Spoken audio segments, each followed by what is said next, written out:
Welcome back to another episode of Vegan Proteins Muscles by Brussels Radio. My name is Giacomo. And I'm Danny. And this is our 45th episode.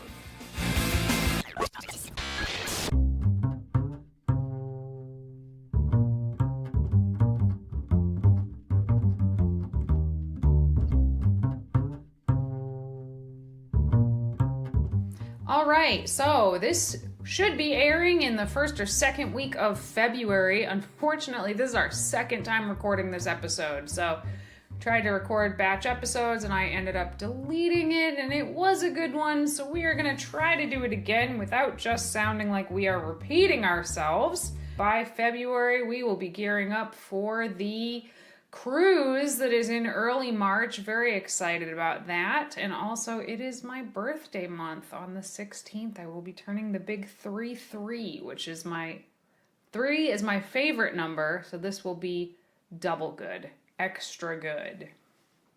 Yeah, you know what? I think it's kind of weird that we're afraid of not repeating ourselves right now. I mean, it's been 10 years of running Vegan Pro. It will be 10 years in March, by the way. I don't know if anyone knows that about us, and we've been around for that long doing this damn thing, and loving every minute of it. You know, highs and lows, but I gotta say I don't mind repeating over and over again the answer to where do you get your protein, for example, which is pretty much what this episode is about. So if it's a little redundant, whatever. I feel like these myths need to be smashed once and for all. Yeah, I agree with that, and I also think that when you're trying to create content, you just have to accept the fact that you're going to be repeating yourself an awful lot. And there's certain questions that no matter how many times you answer them, you get asked them anyway. And questions about protein in specific, I don't think a day has gone by since I've gone vegan that I haven't been asked about protein in some capacity. That is some almost 17 years of being asked about protein every damn day. So today, we're going to talk all about the vegan proteins. Today's episode of Muscles by Brussels Radio is proudly sponsored by Health IQ, a life insurance company that specifically rewards vegan lifters for their health-conscious choices with lower rates. I found the application process to be pretty cool. Should you have a nutrition journal, like MyFitnessPal, for example, you could submit your data to them and they will reward your health-based choices, like eating plant-based, with some of the lowest quotes that you can possibly find out there because they're catered to you. Vegans have lower all-cause mortality rate, a lower risk of heart disease, and a lower risk of cancer. So why not take advantage of the savings we receive for living a more health-minded life? Head over to healthiq.com/vegan proteins to both support our show and to see just how low of a rate you can qualify for being the healthy person that you are. So while we're delving into our favorite question here, why don't we just get right into it? Where do we get our protein? Got any answers for me? I can't with that question. I appreciate your enthusiasm, but you can't ask me that, Giacomo. You can't ask me that like that. But I have to. It's literally like the age-old question. Where does the vegan get their protein? You know, the truth of the matter is that everything has protein, you know, and that is inherently true. But that being said, as athletes, as vegan athletes, you know, we realize that certain plant-based foods have more protein than others, you know, and to be screaming from the top of the mountain that almonds have protein and quinoa has protein, well, like, I get it, you know, there's a little bit of protein in everything and it does add up, but is it really going to make it so that you're going to get as much protein as you need for the day? Well, I think that's the question is how much protein do you need in the day, and that is going to depend very, very much so on your lifestyle. And I think we need to back way up here for a second and talk about the general population, the non-vegan population, and their sort of obsession with protein. And I think this goes way back to like the Arnold days, really, where, they ate a ton of chicken and egg whites and fish, and protein became the be-all, end-all macronutrient, where everybody was focused on, if you wanted to build muscle, you had to eat as much protein as possible.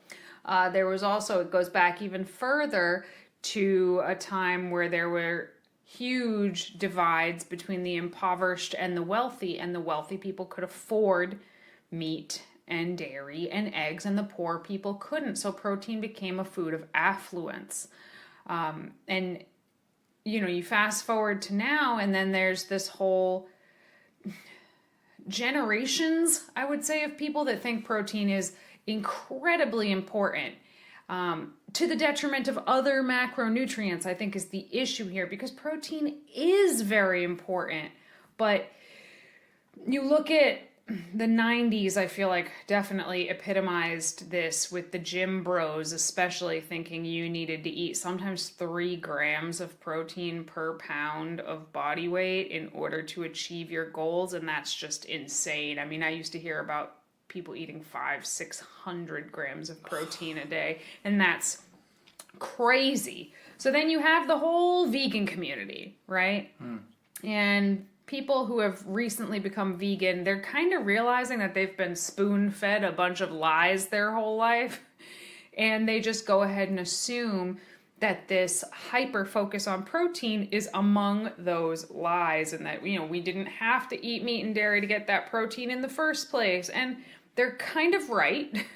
It's definitely emphasized too much, and obviously it's not true that you need to eat meat and dairy to acquire protein, but also I feel like the vegan community goes a little too far in the other direction, like Giacomo was saying, with everything has protein, so I never need to worry about it. And like every other podcast or blog or video we've ever made in the history of ever, the answer is not black and white. It's somewhere in between. And that's what we're going to talk about today. How much protein is enough protein? How much protein is too much protein? And how do you achieve that as a vegan? So let's start with the first question, which is, how much protein do you think someone should be consuming? And can we differentiate between athletes and non-athletes? All right, so here's the deal, right? How many times have you heard the words protein deficient and vegan lumped into the same sentence? Probably pretty often. I know I have. And quite frankly, let's really deconstruct what is a protein deficiency. Well, the general standard for someone being protein deficient is if they're eating enough, right? They're getting fewer than 4% of their total calories from protein, there is a possibility that they may become protein deficient. Now, the reality and the facts are, in order to become protein deficient as a vegan, you would somehow have to be basically starving yourself, because even if you were trying your hardest to avoid any and all proteins in the plant-based world, you would still be getting about 10% of your total calories from protein. So logically, it's pretty much impossible to be protein deficient and vegan unless you're literally starving yourself, right? Yeah, I think that's definitely true. So just to clarify a little bit of what you are saying here is that, not to say protein deficiency doesn't exist, but protein deficiency generally exists in conjunction with being calorie deficient. So starving, literally starving. Because if you're eating enough calories to sustain yourself, even if you're eating a ridiculously low protein food like bananas, if you ate nothing but bananas, which we super don't recommend, but if you decided to do that and you were still reaching your total calories for the day, you still would be getting more than 4% of your calories from protein. Not much, and again, I don't recommend this for a plethora of reasons, but it would be really hard, almost impossible. Nay, you might need to actually have a health condition in order for your body doesn't digest protein to be eating enough calories and be protein deficient at the same time. So if you're calorie deficient and you are legitimately starving, Like somebody who's suffering from anorexia, for example, would be legitimately starving. Yes, they're probably protein deficient, but they're probably everything deficient. So with that said, like somebody who's not an athlete, who is just a couch potato, somebody who's a desk jockey all day and goes home and chills on the couch until the next day, as long as you're eating enough calories, you're not going to be protein deficient. All right, so say we're dealing with an athlete who's looking to grow their muscles in size as much as possible. And who would you consider an athlete? Anybody who's training 3 times a week or more, I would consider an athlete. Someone who needs to be, or should be, mindful of their protein intake. Not relevant to the total amount of calories they consume for the day, because I know some people like to go off percentages and stuff. When it comes to protein, you should be getting in a certain amount of protein per day, regardless of how much or how little you're consuming calorically. If you're looking to support muscle protein synthesis, aka recovering from workouts and performing in the gym or wherever your dojo is, so to speak. So yeah, I guess we didn't talk about this the first time we recorded it, but when people say how many of your calories should you be getting from protein, and they're asking for a percentage, we never ever support that type of answer. We never will give you a macro split based on percentages ever, because if you're eating 1,000 calories a day or 5,000 calories a day, that would change the protein intake significantly. But really, protein intake should be more based on your body weight or lean body mass than anything else. So I ask again, how much protein should an athlete be eating? 0.8 to 1.2 grams per pound of lean body mass. Not per pound of body weight, but per pound of lean body mass. So the first time we recorded this, we used me as an example, so let's do that again. So I am 5'7", I am 135 pounds, and based on my own knowledge of my body and what it looks like, I estimate myself to be about 20% body fat right now. So that puts me at about 108 pounds of lean body mass. So what I would do is I would take 108 pounds and multiply it by 0.8, which comes out to be 86 grams, or I would multiply it by 1.2, which puts me at 130 grams. So my protein range would be somewhere between 86 and 130 grams of protein, give or take. This does not have to be exact. You're not going to know your exact lean body mass, and that's okay. You can use an estimation because, as you can see, 86 to 130 is actually a pretty huge range. For me, as like a medium-sized female, I guess, that is 44 gram range there. And even just outside of those numbers, I think is perfectly acceptable. So you have a lot of wiggle room to experiment here with a protein range. You might feel best and perform best at 86 grams. You might feel best and perform best at 130 grams. You just have to experiment and find out what works best for you. Another way that you can do this, if you are of, and I use this terminology loosely and in quotation marks, if you are of a healthy weight and body fat percentage and you don't want to do all this math, you can also go right around 1 gram per pound of body weight, and that's going to put you in the same ballpark. So for myself, that would be about 135 grams, which, as you can see when I did the calculation, was really close to the upper end of that. And yeah, that's okay too. The only people I would say that this doesn't really work super well for is if you're significantly overweight or obese. That number might be way off and you would just end up kind of wasting calories on protein that could be better allocated to carbohydrates and fats. Exactly. I mean, some of this is going to come down to sheer personal preference, meaning like what type of foods do you like to eat? How do you like to balance your plate? Some people just enjoy more protein dense foods, and it could be as simple as that. But a lot of people, especially I would say especially vegans, but I'm a little bit biased because I work exclusively with vegans. So I have found this to be true of a lot of non-vegans as well. But most people are not eating enough protein to fall within that range and really optimize their strength and recovery. I find women especially tend to undereat protein, in my opinion. Women in general tend to undereat, period. You could stop the sentence right there. But they do tend to undereat protein. And as a side note, I have found that the vast majority of people who are really concerned about my protein intake, I almost always eat more protein than they do. So it's a little bit funny. You know, and the interesting part is we're referring to people who literally come to us, and remember, they're coming to VeganProteins.com, so they're already, if they're signing up with us, they're already in the know that, like, hey, protein is protein is somewhat important. So just imagine on a much broader scale, you know, that it would stand to reason that more often than not, women, men, vegan athletes in general are just not consuming enough protein for the day. And again, like, I think it's important to reiterate, this doesn't put you in danger.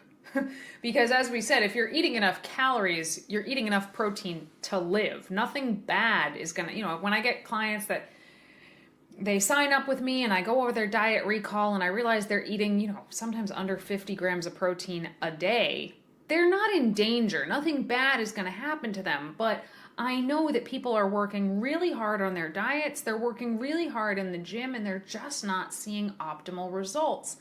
And sometimes doing nothing else but upping that number can be a game changer in terms of their results. Yeah, the other thing is it's just important to realize that every person is different, and you may very well not fall into the pool of people that may be affected. You know, like, for in other words, you know, someone who needs to consume a lot of calories, for example, like, they may just so happen to be consuming enough protein. Maybe you don't consume as many calories as them for whatever reason, you know? So I think it's important to look at things on a case-by-case basis and ask yourself, you know, track your food, figure it out, like, how much protein are you consuming, and then, like, really think about it constructively instead of watching what someone else does and saying to yourself, well, it works for them, maybe it could work for me, or furthermore, just thinking about diet philosophy in general and saying, all right, well, you know, we don't have to obsess about protein, and there's so much out there in the vegan community saying, like, hey, protein, like, we're getting protein. Just track your own food, look at yourself take yourself as an individual, you know, and find out what is and is not working for you by really thinking about it after you know what you're working with. So if you find you're one of those people who is under eating that protein range, I guess, by a lot, and I do get a fair number of clients who that is exactly the case. They're doing so much right, but that is just really low. And when we make that change to bump up their protein, honestly, those are some of the best responders that I have, period, are people that were already eating enough. They just needed to shift their macronutrient substrates, like where the food is coming from, and things just start to go like magic in the gym. So I would encourage people to, you know, give that a shot if they feel kind of stuck in their goals. You might be surprised, you know, taking 40 grams away from your carbohydrates and adding it to your protein instead could be the game changer for you, because it has so many effects on recovery, on satiety, because protein is very, very filling as opposed to carbohydrates, which kind of aren't, which is why some people, not all people, but some people can just eat carbohydrates endlessly without feeling full. It's very hard to do that with protein. It also has a much higher thermic effect of food, which means your body actually burns way more calories just digesting protein than it does with carbohydrates or fats. And it also slows down the digestion of your other food, because your body's like working hard to digest the protein, so it slows down the full processing of carbs and fats. So everything kind of takes a little bit longer to go through you. And especially when the goal is fat loss or weight loss, that can be very, very beneficial for you. Yeah, we touched upon a lot of points there, right? Performance, satiety. These are obviously, you think that they would appeal to somebody, but what I have found is when someone already is hesitant to make a change, and it comes to, and they wind up committing to the process of eating more protein, and they're already scared, like they have in their head that they're scared of that. I don't think people are scared of eating more protein per se. I think people are scared of the protein sources. That's what I find a lot. The idea of like, okay, we're going to eat more protein, and people are like, yeah, totally cool. And then you start adding tofu and seitan to their meal plan, and they're like, whoa, slow your roll with this processed junk. I don't do that. And then that's a whole conversation. Well, yeah, sure. I mean, we could talk about that till the day is long. But without going into too much detail, I think it's important to first stop and think about, hey, what exactly are these foods made of that there is so much fear mongering around, right? So tofu, for example, is as simple as it can. It takes a little bit of time to make, but essentially we've made it at home. You can make it in a pot of boiling water with soybeans and magnesium.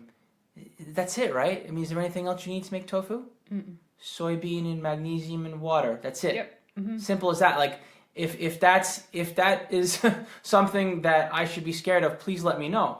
The seitan, wheat, vegetable broth, and some seasonings.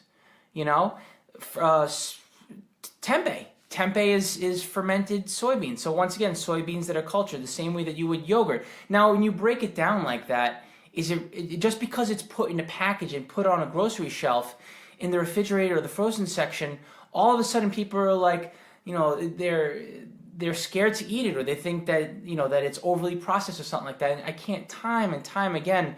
It's like we have enough fear of food and fear mongering about food. I just don't understand why we want to pick apart these things. I mean, I think that when people see something that looks like chicken and they know it's not chicken, they feel like some sort of black magic has to have occurred to have created this product. And I get it, because I remember back in the day when I was a newbie vegan lifter, I thought the same thing. And now that I've had a lot more experience under my belt, I have made so many of those mock meats in my own kitchen. I can make something that resembles a Boca crumble or a Gardein crumble. I can make Gardein chicken scallopinis in my own kitchen. I can make field roast sausages in my own kitchen from scratch. And, I'm trying to take to YouTube to teach people how to do that more. One, so that they can make it themselves if they want to. Some people just enjoy making those things. I love it. Also, more than that is so people can see that this is not black magic. These are basic vegan foods being used together.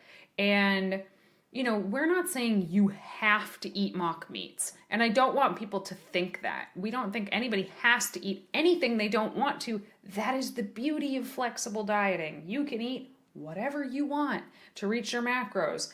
But what I would say is, I have clients that are soy-free, and then we rely a lot on protein powder and seitan. And then I have clients that are gluten-free, and we rely a lot on protein powder and tofu. And then I have clients that are soy-free and gluten-free, and they eat a lot of protein powder. And what I've found 90% of the time is that these limitations, if you will, of being soy-free or gluten-free or what have you, they're completely self-imposed. Most of the time, they are self-imposed. And when you do that, you are limiting your access to foods that help you reach your protein goal. And if you're cool with that, that's fine. Again, you can eat whatever you want to reach these goals, but you're probably going to get bored more quickly with what you're eating, and then you're less likely to eat what you ought to be eating to reach your goals, and you're going to fall short of your protein goal. And if you consistently fall short of your protein goal, you will consistently fall short of your body composition or strength or recovery goals, and you're basically shooting yourself in the foot. A lot of it unnecessarily. Now, I'm not saying that soy allergies don't truly exist or that gluten allergies don't really exist. I'm certain that they do, but I'm also certain that they're overhyped, and that, there's a lot of companies that do not want people relying on soy and gluten and mock meat products and mock dairy products. And, there's whole lobbies that are rallying against calling almond milk milk, for example. Like, obviously there's big business that does not want us eating these things, and you better believe that they are at least in part behind us being afraid of eating these things. And what I have found is, back when I was a soy-free, gluten-free, sugar-free, oil-free vegan, I was not reaching a single solitary one of my strength or physique goals. And once I was able to incorporate foods more flexibly, I was able to do so and enjoy every bit of what I was eating. So that was just a little side rant on ways that we can hit our protein. So let's talk logistics here. Let's talk how would you go about building a meal plan, if you will, your own menu plan, to hit, let's say, the high end of that range, 130 grams? What would you do? How would you split that up? As many of you guys know, this last year has been really tough for me. For the first time in my adult life, I started thinking about like very grown-up things like life insurance and things like that. And I started doing some research, and I actually came across this company called Health IQ, and they're a life insurance agency that actually offers savings to very healthy people like vegans and people who lift regularly. And I thought that that was really cool. So I started doing some more digging and learned some interesting things. So some things I didn't know were that vegans have 15% lower risk of all-cause mortality. Vegans have 34% lower risk of female-specific cancers. And people who strength train at least twice a week have 41% reduction in early death from heart disease compared to people who don't lift.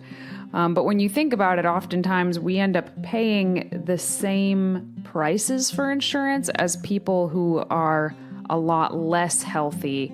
And this life insurance agency, Health IQ, actually can save you quite a bit of money if you go and take their Health IQ quiz and, prove to them that you're vegan and you lift and you're healthy. And they take you all the way from the beginning of like taking that quiz all the way through starting an application and underwriting the policy and all of that stuff that, can be quite overwhelming. They kind of hold your hand all the way through that. And I personally just think that that's really cool. And it's something I didn't know about. So I thought maybe I could pass this information on to you guys. And, perhaps it could help some of you out if you were thinking about doing this, but you weren't really sure if you're going to go that route. This is definitely a cool route to go. So if you want to see if you qualify, you can go get a free quote at healthiq.com/veganproteins, or you can mention vegan proteins when you call and talk to a Health IQ agent. But definitely, if it's something you've been thinking about, you have nothing to lose by checking it out. So I highly recommend going and taking a look,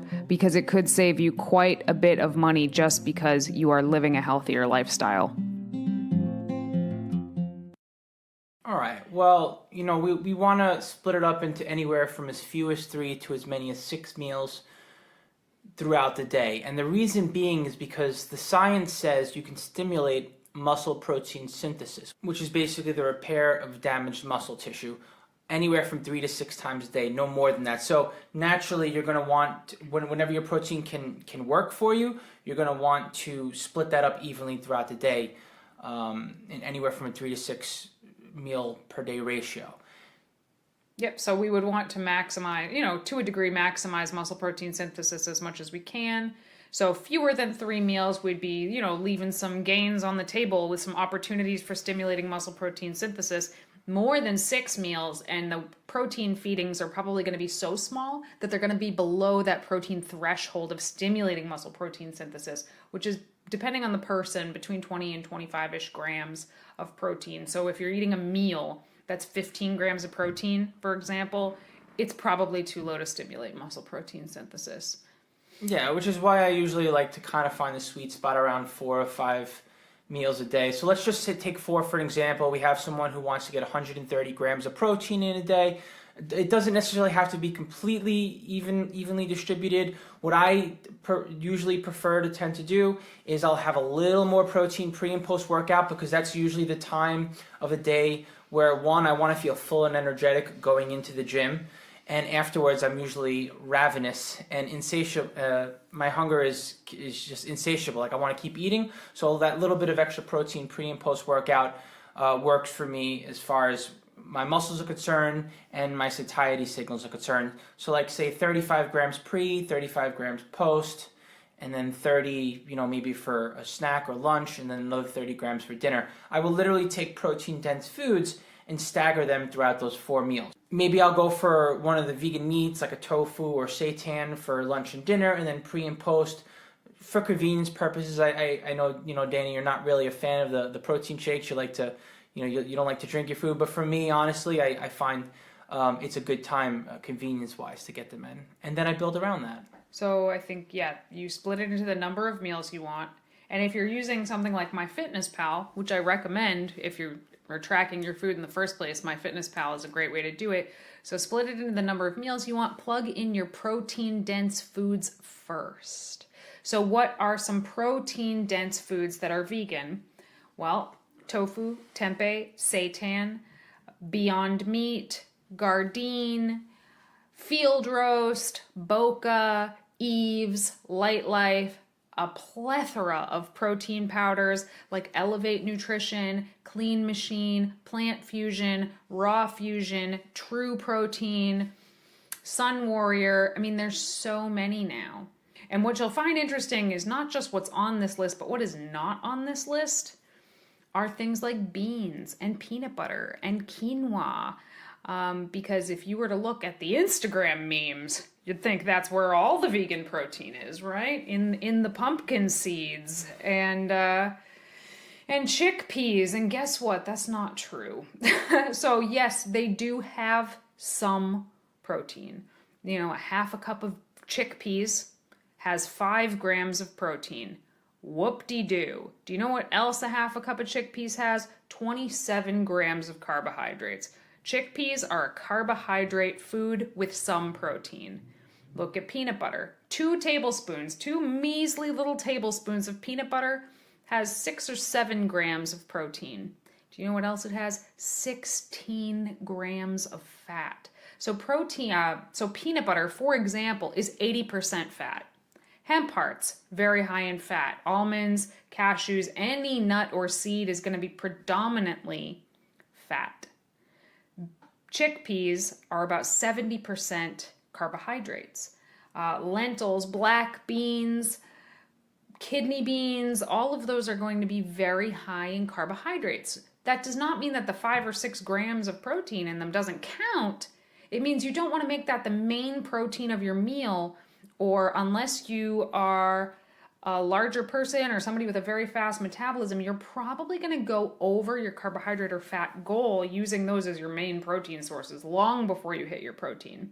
So when you're splitting your meal plan up into, let's say, 4 or 5 meals, plug in those protein-dense foods first. The tofu, the tempeh, the seitan, the mock meat, the protein powder in your shakes. Plug that in first, and then plug in the, protein extras like chickpeas and nutritional yeast. Vegetables are, they do have a fair amount of protein in them. It's just they're so calorically light or nutrient dense, but not calorically dense, that you can't get a lot of protein from them because you'd have to eat literally like 10 pounds of broccoli in a day. So you want to plug those things in second. And then after that, you would want to plug in your more overt carb foods like potatoes or rice, or your overt fats like avocados. Yeah, exactly. So, and we're not sitting here saying that the vegan proteins that are higher in protein are going to make up the bulk of your protein in your diet, and we aren't necessarily even trying to say that you should think of macronutrients in isolation. What we are, however, saying is to start with those overt proteins, and maybe they make up like half of your total protein for the day, and then the other half you're going to make up organically just by consuming a variety of foods, right. Yeah, no, that's a good point. Because sometimes when I'm building a program for somebody, I'll do exactly what I just said, plug in the overt proteins. And then as I start to fill in the gaps, I find that protein is getting higher and higher because the protein extras, the stuff from the beans and the nuts and seeds, it is adding up. And then sometimes we can get way over that 1.2 grams per pound of lean body mass threshold. And then I will go back to those protein dense foods and make the serving sizes smaller. So it takes a little while to get the feel for it. And like Giacomo said, it's not always going to be like, you have this huge brick of tofu on your plate and like 3 spinach leaves on top of it, and that's your whole meal. Although sometimes there are times when your goals are structured in such a way where you are eating kind of more protein dense foods than anything else. The whole end of my prep was just like that. But now that I'm no longer in prep, my plate looks much, much more balanced in terms of all the types of food. So it really just depends. But it's very hard, I think, for a lot of people to figure out how to get their protein in without going way over their carbohydrates and their fats. And this is a trick to help people learn how to do that. Split it up into your meals and plug the protein-dense foods in first and fill in around them. This is also a great way to learn what is protein-dense and what isn't. Because even tofu, we just said tofu is a really protein-dense food. Tofu is like 50% fat. Certain protein powders, you look at like Elevate Nutrition has almost no carbs in it. You look at Orgain protein powder, and it's got 15 grams of carbs per 20 grams of protein. So, it's a good practice to get into just to learn as well. Well, I guess another question that I feel like comes up pretty often, honestly, even though to me it's not super duper relevant, but I'm curious to hear your opinion on it, Danny, are there certain types of proteins that are higher quality than others, and how heavily do we need to weigh this out when we're creating our meal plans? So I think this is a great question, actually, and a lot of it so it starts back in the 70s with that study about combining proteins, where it's like you have to eat rice and beans together to get a complete protein. And we now know that that is essentially bullshit, right? Because as long as you're eating a variety of foods throughout the day, you are getting all of the amino acids throughout the day. Now, when somebody just gets their protein from one source, right? Like if their protein-dense food is just tofu, and they're eating tofu as their protein at breakfast, and tofu as their protein at lunch, and tofu as their protein at dinner, well, then they're constantly going to be limited by the limiting amino acid in tofu. And I think that there is a benefit to having having a little bit of different types of protein throughout the day. And I was actually having this conversation with a competitor client of mine not too long ago, because she was a little bit hesitant about having some of the packaged mock meats on occasion, and said she would feel, a bit better if she just had tofu, assumedly this being the cleaner protein, so to speak. And I didn't argue, but I suggested that there actually are some benefits to the mock meats in the package, because, tofu is just soy, right? Which is great. I love me some tofu. But some of the packaged meats, they're soy, they're gluten, and they're peas. Or they're a combination of many types of protein, so you're getting a wider range of amino acids in one hit. And I think that can be great for your amino acid pool to make sure you're getting, plenty of well-rounded proteins. That's just a hypothesis. I don't have any data to back that up, but it's just a theory, and I think that it holds true. But in general, it's like anything else. I would never tell somebody to eat just broccoli as their vegetables. I'd say eat a whole bunch of vegetables because you'll get more micronutrients from it. Eat a whole bunch of types of protein and you're going to get a better amino acid pool. So, in terms of actual combining at meals, I don't think that is true at all. Mm-hmm. But I do think that in order to get, quote, the highest quality proteins, you're better off to eat a variety of sources. So if you do feel like you are stuck at your goals and you feel like you're doing a lot of things right, take a look at your protein intake, see where it's at. And if you're not in that 0.8 to 1.2 grams per pound of lean body mass range, try bumping it up, or try bumping it up or down within that range and see how your body responds. But it's definitely something that is constantly worth not stressing about, but thinking about and being aware of when you have serious strength and physique goals.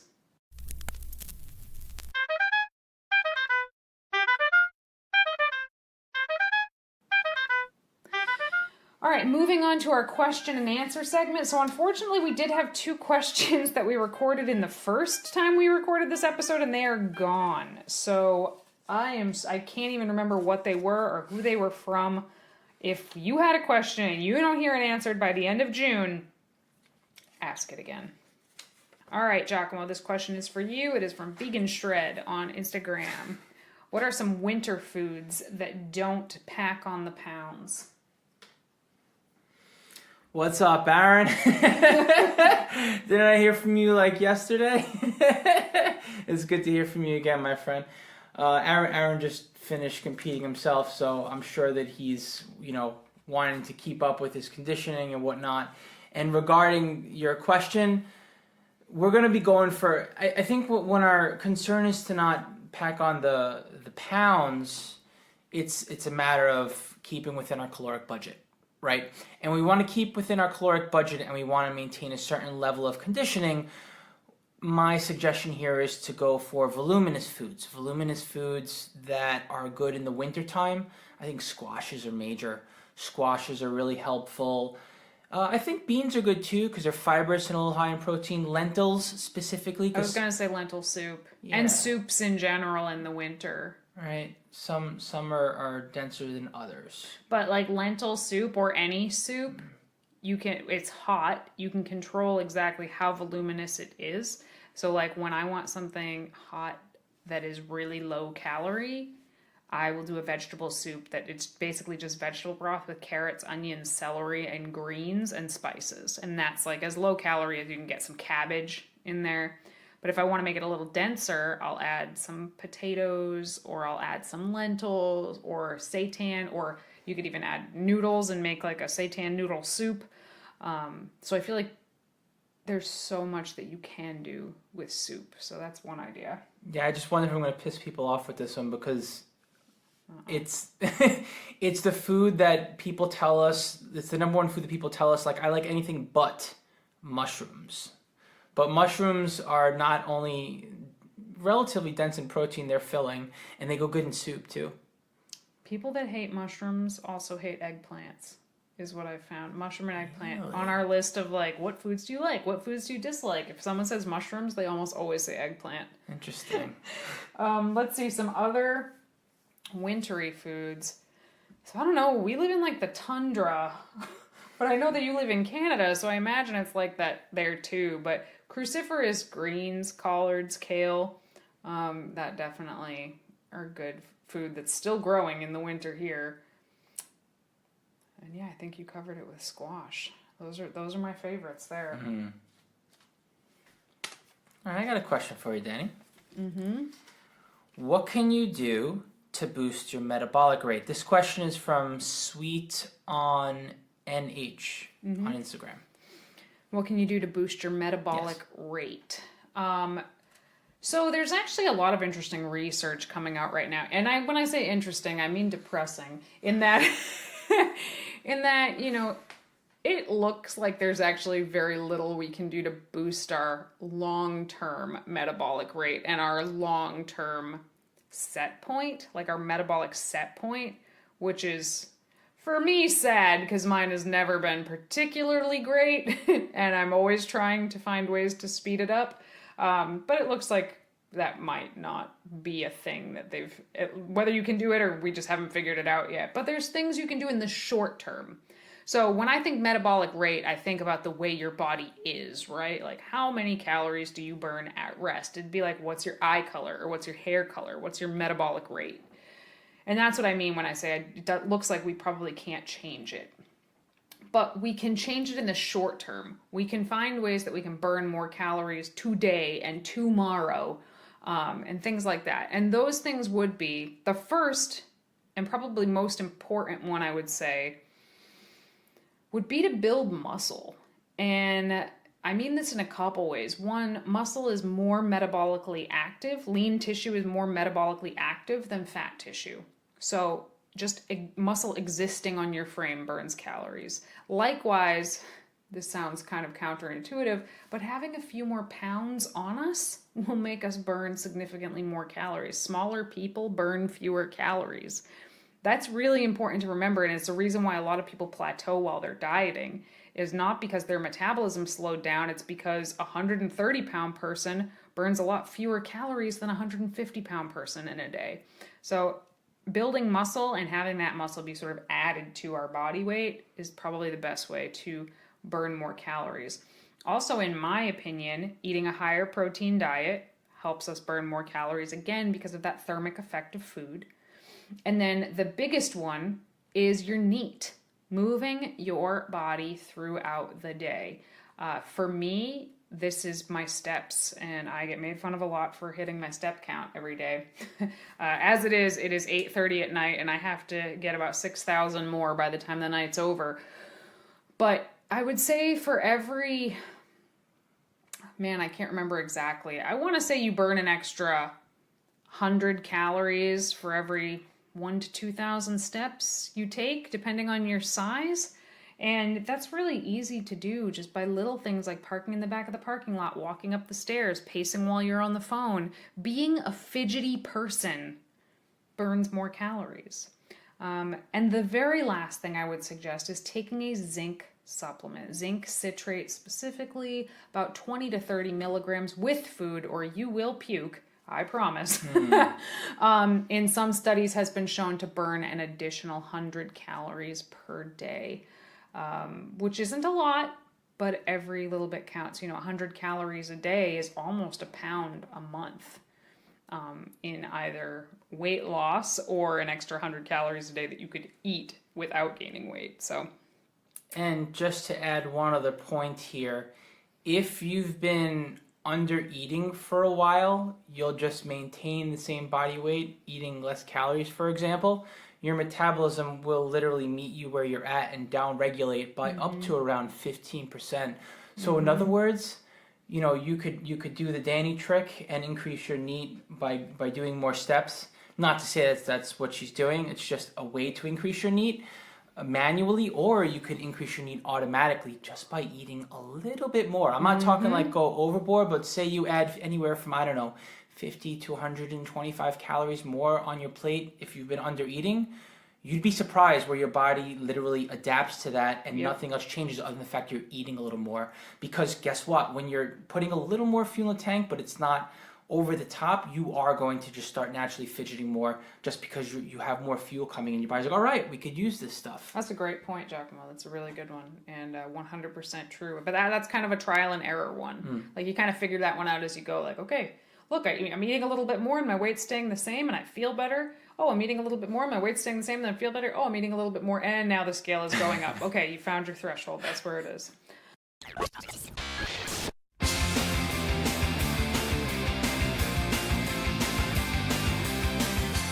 All right, everybody, thank you so much for tuning in to another episode of Vegan Proteins Muscles by Brussels Radio. As usual, if you have any topics you want us to cover or any questions you want answered, feel free to reach out to us on Facebook, Instagram, Twitter, or YouTube.